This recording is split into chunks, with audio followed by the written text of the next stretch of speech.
Bugungi globallashuv jarayonida butun insoniyat xavfsizligi, jamiyat barqarorligi va millat taraqqiyotiga jiddiy tahdid solayotgan eng og'ir illatlardan biri bu giyohvandlik va narkojinoyatchilikdir. Bu global muammo har bir davlatdan kechiktirib bo'lmaydigan keskin choralarni talab etmoqda. Mamlakatimizda ham giyohvandlik vositalari va kuchli ta'sir qiluvchi moddalarning noqonuniy aylanishiga qarshi kurashish davlat siyosatining eng ustuvor va murosasiz yo'nalishlaridan biri etib belgilangan. Toshkent davlat agrar universitetida talaba yoshlar ishtirokida giyohvandlikka qarshi kurashish mavzusida profilaktik tadbir o'tkazildi.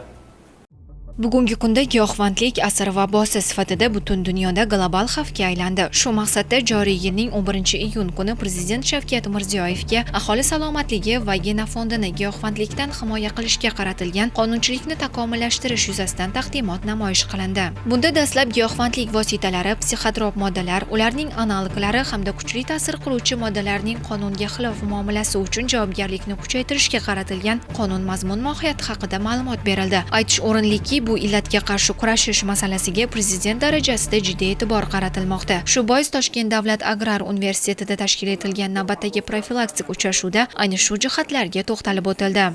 Qonunchiligimizga aholi salomatligi va genofondiga qarshi jinoyatlar nomli yangi bob kiritilishi nazarda tutildi. Unga ko'ra, aholi salomatligi va genofondiga jiddiy xavf soluvchi jinoyatlar uchun javobgarlik nazarda tutilgan amaldagi 16 ta modda hamda 3 ta o'ta og'ir jinoyatlar bo'yicha yangi moddalar kiritilib, ularga alohida maqom berilmoqda. Bu orqali aholi, ayniqsa yoshlar salomatligiga tahdid solayotgan xavfli qilmishlar uchun javobgarlik choralarini kuchaytirish ko'zda tutilgan. Narkojinoyatlarning yangicha usul va shakllarini inobatga olib, quyidagi qilmishlar uchun javobgarlikni nazarda tutuvchi yangi normalar kiritilmoqda.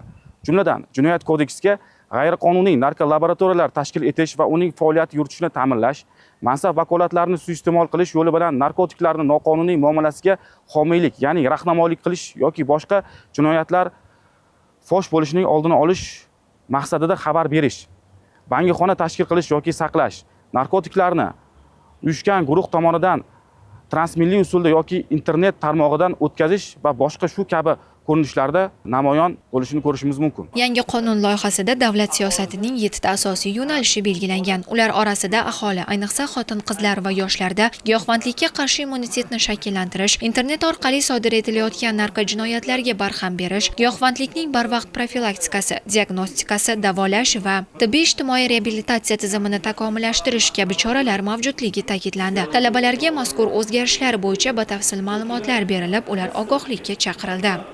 Endilikda narkojinoyat sodir etgan shaxslarga nisbatan jazo muqarrarligi yana bir bor mana shu qonun loyihamizda o'z tasdig'ini topganini ko'rishimiz mumkin. Jumladan, o'ta og'ir turdagi ayrim narkojinoyatlar uchun jazoni o'tashdan muddatdan ilgari shartli ozod qilish tartibi qo'llanmasligi belgilab o'tildi. Bu esa narkojinoyat yoki giyohvandlik jinoyatlarini sodir etgan shaxslarni kelgusida jinoyat sodir etmasligini oldini olish uchun bu ajoyib bir profilaktik desak ham bo'ladi. Bundan tashqari, jazo muddatlari ham uzaytirilganligi, ya'ni 15 yilgacha ozodlikdan mahrum qilish jazosi belgilangan bo'lsa, endi esa 10 yildan 20 yilgacha etib belgilab qo'yildi. Bu ham o'z navbatida narkojinoyat sodir etmoqchi bo'lgan shaxs yoki narkojinoyat sodir etgan shaxsni yana boshqa xuddi shu narkojinoyat yoki giyohvandlik vositasi bo'yicha jinoyat sodir etmasligini oldini olish bo'yicha muhim bir omil desak ham bo'ladi. Sog'lom avlod va barqaror ijtimoiy muhit davlat taraqqiyotining kafolatidir. Kiritilayotgan o'zgarishlar shunchaki jazolash choralari emas, balki jamiyatimizda, ayniqsa ta'lim muassasalari va yoshlar o'rtasida narkotik moddalarning tarqalishiga qarshi mustahkam huquqiy qalqon yaratishga qaratilgan. Jazo muqarrarligining qat'iy belgilanishi transmilliy jinoiy guruhlar va yashirin narkolaboratoriyalar faoliyatiga chek qo'yish barobarida aholi salomatligi va millat genofondini jismoniy hamda ma'naviy yemirilishdan asrab qolishda hal qiluvchi ahamiyat kasb etadi.